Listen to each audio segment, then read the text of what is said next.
Who's ready for another song? Let's be honest, I don't think anybody is or anyone ever will be for the rest of our time on Earth. How about a movie, though? I bet that's a different story.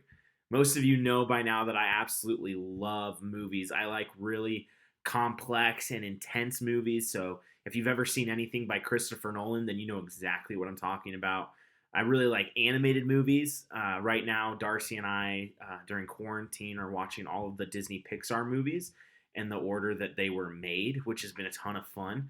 If you have Disney Plus, I definitely recommend doing that. Also, unpopular opinion, real quick.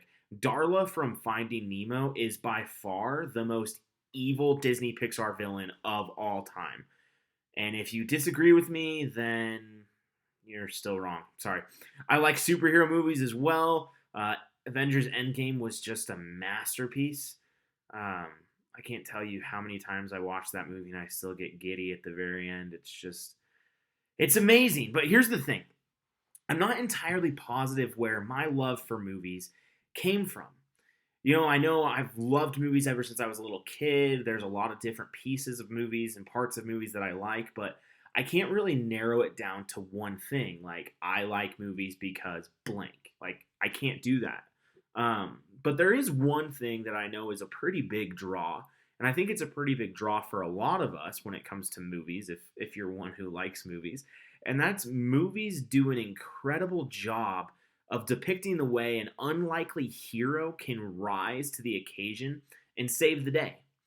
They do an amazing job of introducing this man or this woman or this group and then setting the stage and unfolding the reality that only this man or only this woman or only this group can get the job done. Only they can do it. And I don't know about you, which is why I bring this up today, but I get caught up in this very same draw when it comes to Jesus. John 14:6 recounts one of the most famous or important or big statements that Jesus ever said during his time on earth. He said, "I am the way and the truth and the life. No one comes to the Father except through me." No one comes to the Father except through me. Let me paint one more picture for you as we kind of transition out of our time of remembrance in Easter. At this time, about 2,000 years ago or so, Jesus had the appearance of an unlikely hero. The Jews, the Pharisees, the people of the time all were expecting a Messiah to come, a Redeemer, a Savior to come and to save them. But when Jesus appeared on the scene, the common reaction was like, this can't be him. This doesn't make any sense. This isn't what the prophets foretold. This isn't what this man is supposed to look like or act like.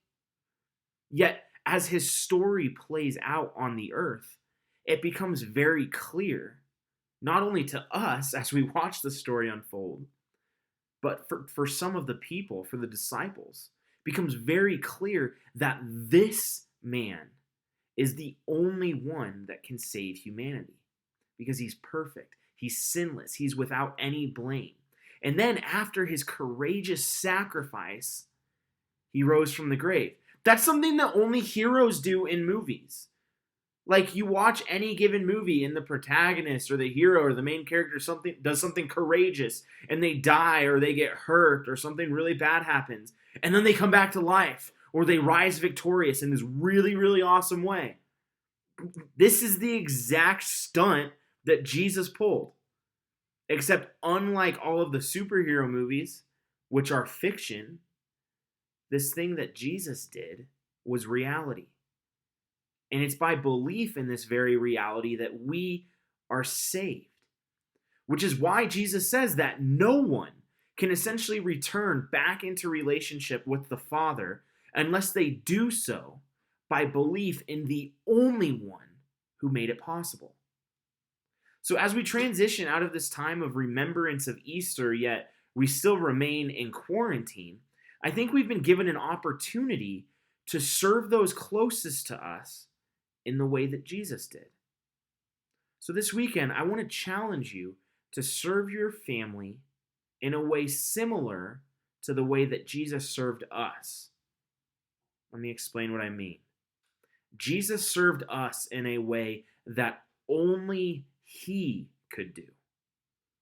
What is the way that you can serve your family that no one else can? What is the thing that only you can do?